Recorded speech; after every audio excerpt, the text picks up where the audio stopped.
But I became acquainted with chiropractic in 1958.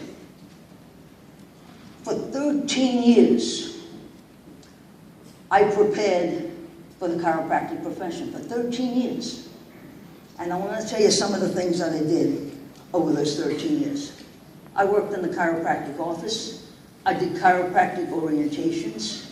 I did individual chiropractic lectures.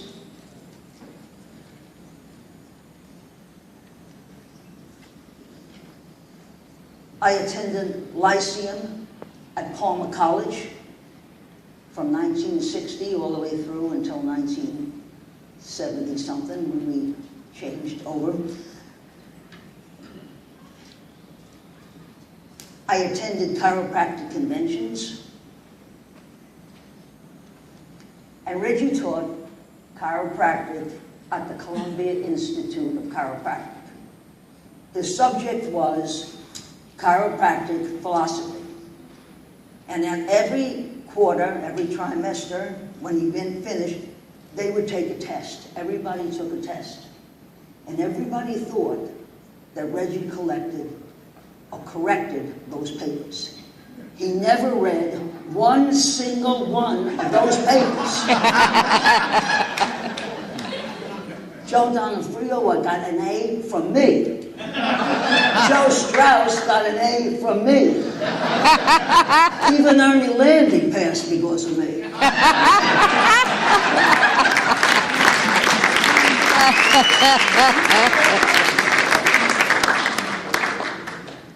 For 7 years at our home, we had chiropractic lectures, and I attended every one of them. I attended more chiropractic conventions and more sessions than anybody probably ever did without doing something about it, like going to school and making something happen. So I decided, this is it, I'm going to school. The only school I could go to was in New York. Why? Because that's an hour away. So I drove into New York each day, and for a year and a half, I fought with every single teacher in that school because I didn't go to school to learn chiropractic. I knew it before I got there. I didn't have to listen to these chiropractic philosophy teachers who thought they were philosophy teachers who didn't know anything at all. So I fought with them. I fought with Dr. Napolitano. He got to the point where he said, why don't you leave here? You're so unhappy. Why didn't you get out of here? Why did you go to another school? I said, I checked it out. I went to Palmer. They told me I wouldn't have to spend extra time. I'm not spending an extra minute. So I am here in school, and I really did like it. Actually, Napolitano and I actually got to terms after a while, and he said, listen, why don't you just teach here? So he gave me the job of teaching, and that's how I got to be Tony DeMarco's teacher while I was a student at Columbia Institute. And then Tom Gelardi called. And he said he wanted to start a school in Spartanburg, South Carolina. Well, let me give you the history behind that. Reggie was in school with Tom. I don't know that they knew each other that well, but they got to know each other when they were representative to the ICA. Reggie was the representative from New York, and Tom was the representative from South Carolina to the ICA. And when the ICA decided to change the rules one day and add to chiropractic something called complementary of and preparatory to the practice of chiropractic, it became clear to them that they were going to be headed in a PT direction, and who knows where after that. So that's how Tom knew Reggie. They fought together for straight chiropractic, because that's what we believe in, and this is what we wanted, and this is what we felt. If we're going to have chiropractic survive, it had to be on those terms. So he called him up and he says, I want you to come and have, I want you to do some recruiting for us. This is how he starts out. I want you to do some recruiting for us. So we're having these sessions at our house, And we got all these people, and we are collecting all of these students, and then one day he calls up, he says, I want to come over and just want to visit. We're going to talk about the setup of the school. So this was the next that he said. He shows up with 2 guys. We make a deal, we're going to go to dinner with the 5 of us. And I said, listen, I'll drive because you guys want to talk about the school. I don't have to, I just listen, right? So we drive over to this restaurant, but we're not even 2 minutes into the drive when Tom says, the real reason we're here is because we want you to close down your office, sell everything out, move out, come down to Spartanburg, South Carolina, and teach at our chiropractic college. And Reggie said, when do you want me there?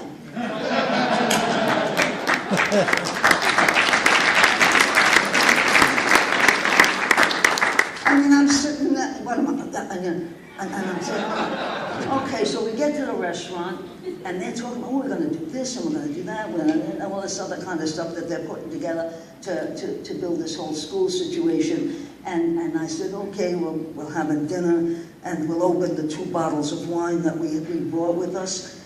They don't tell us they're teetotalers, these guys. None of them drink, except me. 2 bottles of wine got finished off in this meal. And I'm the driver.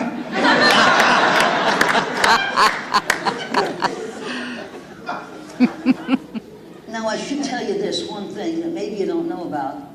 And before I went to chiropractic college, Columbia Institute of Chiropractic, which was accredited in the state of New York, you could get a license in the state of New York, except about a year or 2 before I went, they decided to take that away. So I went to an unaccredited school. I waited 13 years to go to school. I finally ended up in an unaccredited school. And it didn't bother me, and I didn't really care if it was unaccredited, because they weren't going to stop me from practicing chiropractic no matter what. They're telling me I can't go. I can't. They said you can't go to New York. You can't. And I go, well, we lived on a border there, so we could have figured out. And if I had to practice without a license and go to jail, who cares? We were prepared to do anything in those days. It didn't make any difference whatsoever. So we took these guys, these New Yorkers, with their long hair and their New York attitude, their chip on their shoulder attitude, to Spartanburg, South Carolina. Can you imagine the first class that was there? Sure, we had a couple of Southerners, we had a couple of foreigners, we had a couple here and there, but we had these crazy people totally committed to the chiropractic principle even before they got there. An enthusiasm that lasted an entire time that they were in school. You could feel it when you walked into the school. Everybody wanted to be at that school. I taught at that school, and every day I learned something new from these students. They were incredible. They all wanted to learn, and they made me learn a great deal. Now, if you think it was easy to do all of this for Tom Gelardi, he had to put up with us. He had to make the teachers happy. He had to make the students happy. He had to fight with the legislature. We were not an accredited school. We're telling all of these people to come down and join us. We don't even know if you're ever going to get a license, but this is what we're going to do. I mean, it was a terrific time. We were the first chiropractic college to open in 25 years. Life College did not open until someone after that time. So it was a special thing. I mean, the students were the best upper cervical adjusters I ever saw. They were absolutely phenomenal. They went out and practiced, and many came to my classes even years later because they wanted to move to another state and had to take some kind of test, and so they would come to me to take the test. Also, Tom Gelardi launched my career. I was going to go to chiropractic college because I was going to do what you wanted to do. I wanted to go out and practice. He took that away from me, but he gave me something else.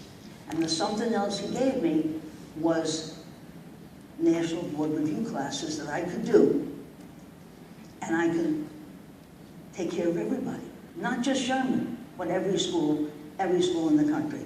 And it was a phenomenal experience. I don't even know where I am in this talk that I'm trying to put together for you. But I just wanted to let you know that it was a phenomenal experience. I look at Sherman College now. I've been down there recently, and I'm very, very pleased with what I see there. I'm pleased with the students, with what's coming out of there, with the attitude of the teachers. Everything is really, really important. When we taught chiropractic in that school, it was with the understanding that we were teaching it. We got taught medical stuff. I didn't teach any chiropractic. I taught diagnosis, treatment. I taught orthopedics. I taught osteology. All these other kind of medical classes that we did. But it was always with a chiropractic flavor. It was always with the understanding of chiropractic. Every single one of those teachers in that school who were PhDs had to sit to a philosophy class in order to teach at that school. That's what we did. I mean, there was no one who was going to put chiropractic down, not while we were there, and the philosophy taught to every student. We did no physical therapy. We did no extremity adjusting. We did no blood work in that school. We did physical examinations that included spinal examinations to locate subluxations. We were strictly a chiropractic school before the CCE came in and tried to have changed a great deal of what happened. And it was Tom Gelardi who made all of that happen, every single bit of it. He stayed there for 25 years or more. Probably more than 25 years. I don't know how many years were you there? 125, something like that? Whatever it was. Whatever it was. What he did was, he kept his promise to teach straight chiropractic principles for the entire time so that you could have a chiropractic future. Following the path of least resistance so that chiropractic could be accepted by the mainstream society was never a part of his thinking, nor should it be yours. They came from Paris. They later went to Spain, and their name was Miguel and Michelle Wolfer. They were in the 3rd class at Sherman College. Miguel came with no English at all, speaking English. And Michelle had spent like 6 months in this country, so she learned some English. And they were some of the best students that we had. So after it was all over, well, while we were there, really, they came to school with 3 children, and one of those children is sitting here in the audience today, and that is Inez. She's stand up, Inez.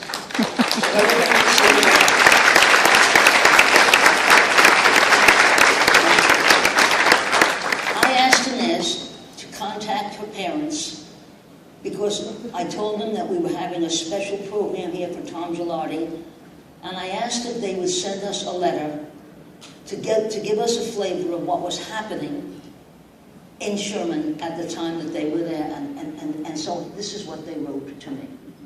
Dear Tom, this is for you.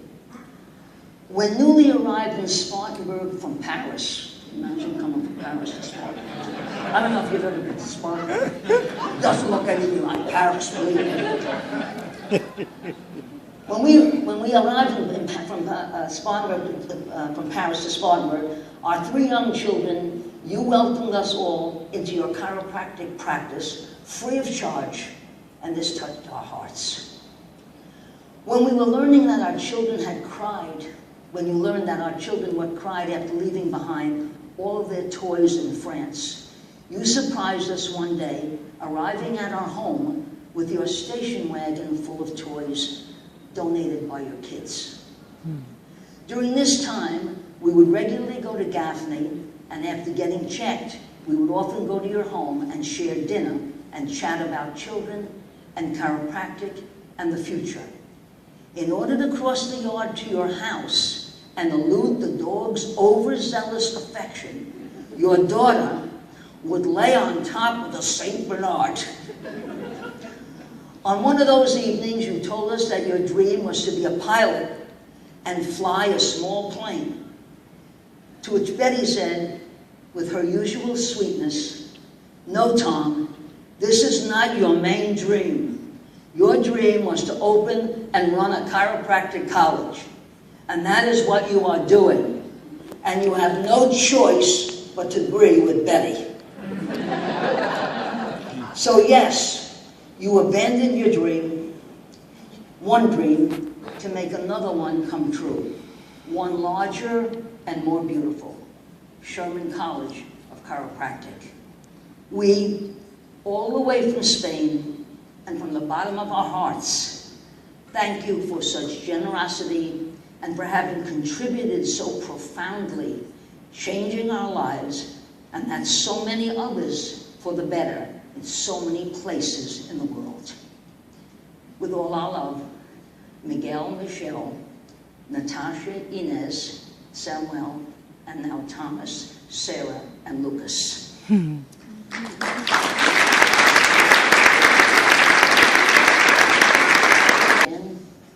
Except in my dreams, in my mind, but they were great. I'll never forget the Lyceum, the first Lyceum, in which we had a small group of people, one tent was set up, and everybody was asked to make some contribution to the school. And everybody was given a candle. And every candle was lit all the way around that tent outside. And during that thing, Reggie did a fundraiser. And the fundraiser, the people who had, they were on welfare, were given money. It was such an emotional thing, you cannot believe what was happening. At the time, I was still a student. Remember, I was, when Sherman started, I still had another year of college to go. Reggie left, Ernie bought the house, got the clinic and all of the people and the patients along with the house, and they all left. And then I forgot what I was going to say. Let me just have a drink of water. Chiropractic College, Dr. Napolitano chose me and two other guys to go to Loras College in Iowa for 3 weeks so that we could get Columbia Institute accredited so that students could get student loans. It was one of the deals that we had made with them, that we needed to go out there and to get student loans. He gave us money to do that, and we were there at Lyceum on our way to Loras College, and the money was left with Sherman College. Dr. Napolitano never knew that he was such a big contributor.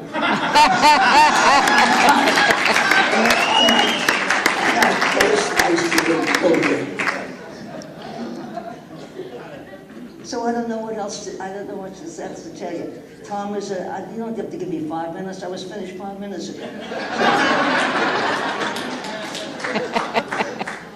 But the greatest thing, I do want to say that I do look forward to coming here to New Beginnings because this is like a family to me.